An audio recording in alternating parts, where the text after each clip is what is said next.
Hello everyone. Village లో ప్రతి ఇంటికి ఏదో ఒక ఫ్రూట్ చెట్టు తప్పకుండా ఉంటుంది. ఈ నారింజ చెట్టు కూడా చాలా మంది ఇంట్లో ఎక్కడ పడితే అక్కడ ఉంటుంది.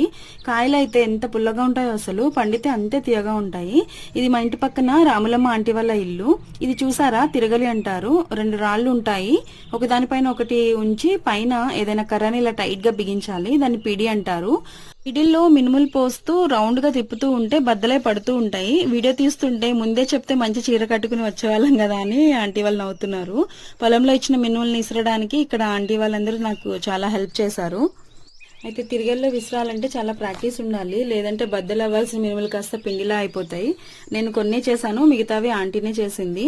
అలా విసిరిన తర్వాత నెక్స్ట్ చాటలో పోసి చెరగాలి. అప్పుడు పొట్టు సెపరేట్ అయ్యి మినపప్పు రెడీ అవుతుంది. ఒకప్పుడు అందరూ ఇలా కూర్చొని ఒకరికొకరు హెల్ప్ చేసుకుంటూ ఎన్ని కిలోలైనా ఇలానే తిరగల్లో ఇసురుకునే వాళ్ళు, కబుర్లు చెప్పుకుంటూ. ఇప్పుడు అంతా మిల్క్ ఇచ్చేస్తున్నారు ఫాస్ట్ గా అయిపోతుందని.